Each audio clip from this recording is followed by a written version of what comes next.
ಎಲ್ಲರಿಗೂ ನಮಸ್ಕಾರ. ನಾವು ಈ ವಿಡಿಯೋದಲ್ಲಿ 2016ರ ಮ್ಯಾಟ್ ಪೇಪರ್ನ ಕ್ವೆಶ್ಚನ್ ನಂಬರ್ 49ರಿಂದ ಕಂಟಿನ್ಯೂ ಮಾಡ್ತಾ ಇದ್ದೇವೆ. ಸೊ ಇದು ದಿಕ್ಕಿನ ಪ್ರಶ್ನೆ.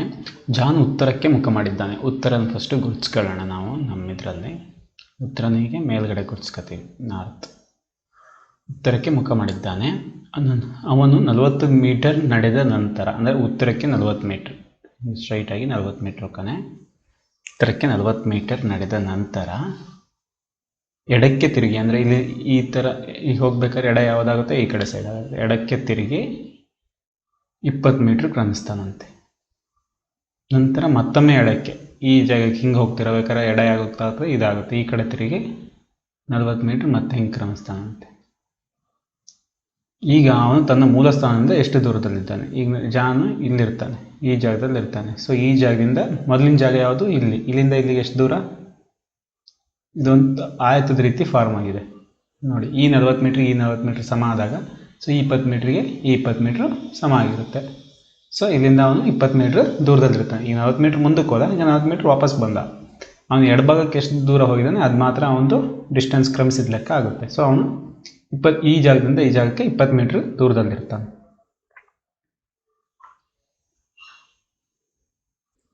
50ನೇ ಕ್ವಶನ್. ಇದರಲ್ಲಿ ಹೇಗೆ ಬರ್ಕೊಳ್ತೀವಿ ಅಂದರೆ, ಗಂಡ ಹೆಂಡತಿಯವ್ರನ್ನ ಒಂದೇ, ಗಂಡ ಹೆಂಡತಿ ಮತ್ತು ಅಣ್ಣ ತಮ್ಮಂದಿರನ್ನ ಒಂದೇ ಲೈನಲ್ಲಿ ಬರ್ಕೊಳ್ತೀವಿ. ಗಂಡ ಹೆಂಡತಿಗೆ ಕ್ರಾಸ್ ಮಾರ್ಕ್ ಬರ್ಕೊಳ್ತೀವಿ, ಅಣ್ಣ ತಮ್ಮಂದಿರಿಗೆ ಮೈನಸ್ ಮಾರ್ಕ್ ಬರ್ಕೊಳ್ತೀವಿ. ಅದರಿಂದ ಎತ್ತರದ ಜನರೇಷನ್ ಅಂದರೆ ತಾತ ಅಜ್ಜಿ ಅವ್ರನ್ನೆಲ್ಲ ಮೇಲ್ಗಡೆ ಜನರೇಷನ್ನ ಮೇಲಕ್ಕೆ ಬರ್ಕೊಳ್ತೀವಿ, ಮಕ್ಕಳನ್ನೆಲ್ಲ ಕೆಳಗಡೆ ಜನರೇಷನ್ ಕೆಳಗಡೆ ಬರ್ಕೊಳ್ತಾ ಹೋಗ್ತೇವೆ. ಇದರಲ್ಲಿ ಏನು ಹೇಳಿದ್ದಾರೆ, ಎ ಮತ್ತು ಬಿ ಸಹೋದರಿಯರು ಅಂದರೆ ಲೇಡೀಸು. ಸೊ ಲೇಡೀಸಿಗೆ ಏನು ಬರ್ತೀವಿ, ತಲೆ ಮೇಲೆ ಲೇಡೀಸ್ ಆದರೆ ಮೈನಸ್ಸು, ಜೆಂಟ್ಸ್ ಆದರೆ ಪ್ಲಸ್ಸು. ಸಹೋದರಿಯರು ಅಂದರೆ, ಸೊ ಇವರಿಬ್ಬರ ನಡುವೆ ಇಂಟು ಬರಲ್ಲ, ಮೈನಸ್ ಬರುತ್ತೆ, ಒಂದೇ ಜನರೇಷನ್ನು. ಸೊ ಅಕ್ಕಪಕ್ಕದಲ್ಲಿ ಬರ್ತಾರೆ. ಸಿಯು ಬಿನ ತಾಯಿ. ಸಿ ಅನ್ನೋದು ಬಿನ ತಾಯಿ. ತಾಯಿ ಅಂದ್ರೇನು? ಫೀಮೇಲ್, ಲೇಡಿಗೆ ಮೈನಸ್. ಅವ್ರ ತಾಯಿಯಾಗಿರೋದ್ರಿಂದ ಮೇಲ್ಗಡೆ ಬರ್ತಾರೆ, ಮೇಲ್ಗಡೆ ಜನರೇಷನ್. ಡಿ ಯು ಸಿನ ತಂದೆ. ಡಿ ಅನ್ನೋನು ಸಿ ತಂದೆ, ಅಂದರೆ ಇವನು ಇನ್ನೂ ಹೈಯರ್ ಜನರೇಷನ್. ಸಿನ ತಂದೆ ಆಗಿದ್ದಕ್ಕೆ ತಲೆ ಮೇಲೆ ಪ್ಲಸ್, ಅವನು ಗಂಡಸು, ಜೆಂಟ್ಸ್ ಆಗಿರೋದಕ್ಕೆ. ಇ ಯು ಡಿನ ತಾಯಿ. ಇ ಅನ್ನೋಳು ಡಿಗೆ ತಾಯಿ ಆಗಬೇಕಂತೆ, ಸೊ ಮೈನಸ್. ಎ ಯು ಡಿಗೆ ಏನಾಗಬೇಕು? ಎ ಯು ಡಿಗೆ ಏನಾಗಬೇಕು ಅಂತ. ಸೊ ಡಿಗೆ ಬಿ ಸಹಿತ ಏನಾಗ್ತಾಳೆ? ಮೊಮ್ಮಗಳಾಗ್ತಾಳೆ. ಸೊ ಏನಾಗ್ತಾನೆ? ಮೊಮ್ಮಗಳೇ ಆಗ್ತಾಳೆ. ಎ ಅನ್ನೋಳು ಮೊಮ್ಮಗಳೇ ಆಗ್ತಾಳೆ. 2 ಜನರೇಷನ್, 1 ಜನರೇಷನ್ ಗ್ಯಾಪ್ ಇದೆ. ಸೊ ಎ ಸಹಿತ ಡಿಗೆ ಮೊಮ್ಮಗಳು. ಡಿ ಇವರ ಅಜ್ಜ ಆಗ್ತಾನೆ. Next question. ಒಂದು ಆ್ಯಂಬುಲೆನ್ಸ್ 5 ಕಿಲೋಮೀಟರ್ ಡಿಸ್ಟೆನ್ಸ್ ದೂರ ಇದೆ, ಅಂದರೆ ದೂರ ಎಷ್ಟು? 5 ಕಿಲೋಮೀಟ್ರು. ಅಪಘಾತ ನಡೆದ ಸ್ಥಳಕ್ಕೆ ಗಂಟೆಗೆ 40 ಕಿಲೋಮೀಟ್ರ್ ಸ್ಪೀಡ್. ಯಾವ ಸ್ಪೀಡಲ್ಲಿ ಹೋಗುತ್ತೆ? ವೇಗದಲ್ಲಿ 40 ಕಿಲೋಮೀಟ್ರ್ ಪರ್ ಅವರ್. ಗಂಟೆಗೆ 40 ಕಿಲೋಮೀಟ್ರ್ ವೇಗದಲ್ಲಿ ಹೋಗ್ತದೆ. ಆ ಸ್ಥಳವನ್ನು ತಲುಪಲು ತೆಗೆದುಕೊಂಡ ಸಮಯ. ಸೊ ಎಷ್ಟು ನಿಮಿಷದಲ್ಲಿ ಅಂತ ಹೇಳಬೇಕು. ನಮಗೆ ಗೊತ್ತು ವೇಗ ಅಂದ್ರೇನು, ಎಷ್ಟು ದೂರ ಹೋಗ್ತಾನೆ, ಎಷ್ಟು ಟೈಮ್ ಅದು ಡಿವೈಡ್ ಬೈ ಕಾಲ. ಎಷ್ಟು ಕಾಲದಲ್ಲಿ ಎಷ್ಟು ದೂರ ಹೋಗ್ತಾನೆ. ದೂರ ಎಷ್ಟು ಹೋಗಿರೋದವನು 5 ಕಿಲೋಮೀಟ್ರ್. ಕಾಲ ನಮಗೆ ಗೊತ್ತಿಲ್ಲ, ನಮಗೆ ಕಂಡುಹಿಡಬೇಕಾಗಿರೋದೇ ಕಾಲ. ವೇಗ ಏನಿದೆ? 40 ಕಿಲೋಮೀಟ್ರ್ ಗಂಟೆಗೆ. ಸೊ ಇದನ್ನ ಈ ಕಡೆ ಕಳಿಸಿದ್ರೆ ಏನಾಗುತ್ತೆ? 40/5 ಟಿ ಈ ಕಡೆ ಕಳಿಸ್ತೀವಿ. ಸೊ ಛೇದದಲ್ಲಿರೋದು ಅಂಶಕ್ಕೆ ಬರುತ್ತೆ, ಅಂಶದಲ್ಲಿರೋದು ಛೇದಕ್ಕೆ ಬರುತ್ತೆ. 40 ಈ ಕಡೆ ಬಂತು. 5 1 5 8 40. ಟಿ ಈಕ್ವಲ್ಸ್ 1/8 ಗಂಟೆ. ಬಟ್ ಇಲ್ಲಿರೋದು ನಿಮಿಷದಲ್ಲಿ. ಸೊ 1 ಗಂಟೆ ಅಂದರೆ ಎಷ್ಟು ನಿಮಿಷ? 60 ನಿಮಿಷ. 1/8 × 60 ಗಂಟೆ ಬದಲು ನಿಮಿಷ ಬರ್ಕೊಂಡಿದ್ದೀವಿ. ಈ ಗಂಟೆ ಅಂತ ಇತ್ತಲ್ಲ, 60 ನಿಮಿಷ ಅಂತ ಬರ್ಕೊಂಡಿದ್ದೀನಿ. ಸೊ 8 ಮಗ್ಗಿಲು ಹೋಗೋಲ್ಲ, 4 ಮಗ್ಗಿಲು ಹೋಗುತ್ತೆ. 2 ಮಗ್ಗಿ 2 4 2 30. ಈಗಲೂ ಸಹಿತ 2 ಮಗ್ಗಿಲು ಹೋಗುತ್ತೆ. 2 15. 15/2 ಅಂದರೆ ಏನು? 15ರಲ್ಲಿ ಅರ್ಧ. 15ರಲ್ಲಿ ಅರ್ಧ ಅಂದರೆ 2 1 2 7 1 ಉಳಿಯುತ್ತೆ. 0 ಕಟ್ಕೊಂಡ್ರೆ 2 5 7.5 ನಿಮಿಷ. 7.5 ನಿಮಿಷದಲ್ಲಿ 5 ಕಿಲೋಮೀಟರ್ ಡಿಸ್ಟೆನ್ಸ್ನ ಆ ಆ್ಯಂಬುಲೆನ್ಸು ತಲುಪುತ್ತೆ 40 ಕಿಲೋಮೀಟರ್ ಸ್ಪೀಡಲ್ಲಿ ಹೋದರೆ, ಗಂಟೆಗೆ 40 ಸ್ಪೀಡಲ್ಲಿ ಹೋದರೆ. ನೆಕ್ಸ್ಟ್ ಕ್ವೆಶನ್, ಆಗ್ನೇಯ ದಿಕ್ಕು ಪೂರ್ವ, ಈಶಾನ್ಯ ದಿಕ್ಕು ಉತ್ತರ, ನೈಋತ್ಯ ದಿಕ್ಕು ದಕ್ಷಿಣ ಆದರೆ ಪಶ್ಚಿಮ ದಿಕ್ಕು ಏನಾಗ್ತದೆ ಅಂತ ಕೇಳಿದ್ದಾರೆ. ಸೊ ಅದಕ್ಕೆ ನಾವು ದಿಕ್ಕಿಂದೊಂದು ಚಾರ್ಟ್ ಬರ್ಕೊಳ್ಳೋಣ ಮೊದಲು. ಸೊ ಈ ಚಾರ್ಟ್ ಬರ್ಕೊಂಡಿವಿ, ಉ ಈ ಪು ಆದ ನೈಪ ವ ಅಂತ ಬರ್ಕೊಂಡಿದ್ದೀವಿ ಕ್ಲಾಕ್ ವೈಸ್ ಡೈರೆಕ್ಷನಲ್ಲಿ. ಈಗೇನಿದೆ, ಆಗ್ನೇಯ ಪೂರ್ವ ಆಗುತ್ತಂತೆ. ಆಗ್ನೇಯ ಪೂರ್ವ ಅಂದರೆ ಒಂದು ಸ್ಟೆಪ್ಪು ಬ್ಯಾಕ್, ಒಂದು ಸ್ಟೆಪ್ಪು ಆ್ಯಂಟಿ ಕ್ಲಾಕ್ ವೈಸ್ ಅಂದರೆ ಗಡಿಯಾರ ತಿರುಗೋ ದಿಕ್ಕಿಂದ ಆಪೋಸಿಟ್ ಡೈರೆಕ್ಷನಿಗೆ ಹೋಗಿದೆ.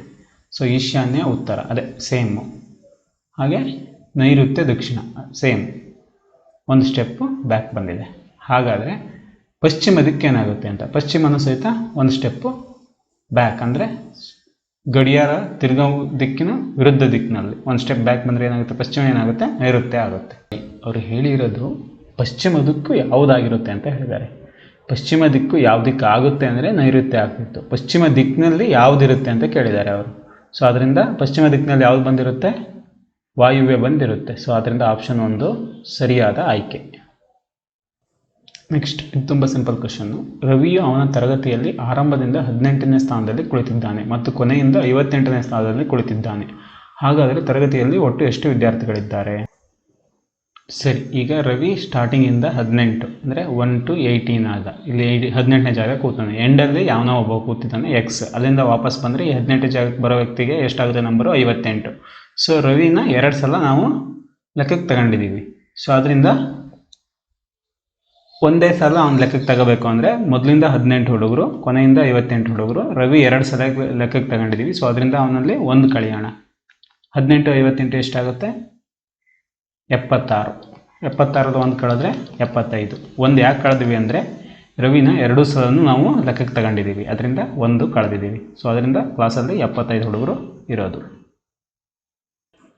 ನೆಕ್ಸ್ಟ್ ಕ್ವಶನಲ್ಲಿ how many triangles are they, ಅಂದರೆ ಎಷ್ಟು ಕೆಳಗೆ ಕೊಟ್ಟರು ಆಗುತ್ತದೆ, ಎಷ್ಟು ತ್ರಿಭುಜ ಇದ್ದಾವೆ ಅಂತ ಕೇಳಿದ್ದಾರೆ. ಮೊದಲು ನಾವು ಸಿಂಗಲ್ ಇರೋದನ್ನ ಕನ್ಸಿಡರ್ ಮಾಡೋಣ. 1 ಇದೆ, ಈ ಕಡೆದು ಸಪ್ರೇಟ್ ಇರೋದು ಸಿಂಗಲ್ 2 3 4 5 ತ್ರಿಭುಜಗಳು ಇದ್ದಾವೆ.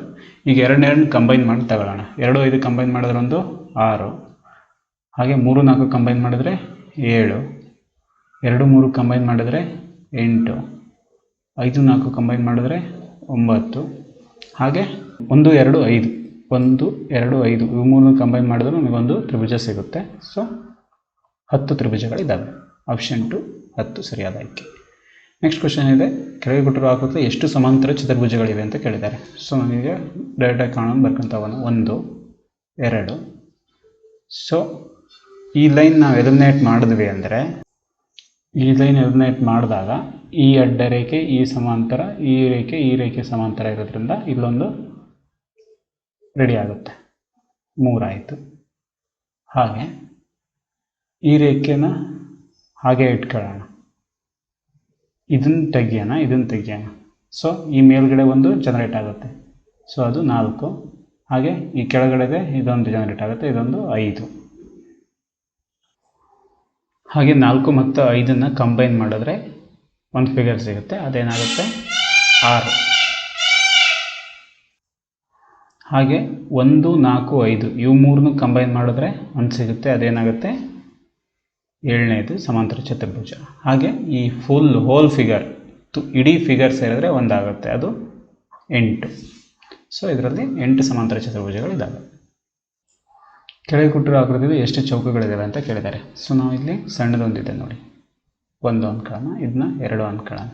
ಈ ಲೈನ್ ತೆಗೆದ್ರೆ ನಮಗೆ ಇಲ್ಲೊಂದು ಸಿಗುತ್ತೆ, ಸೊ 3.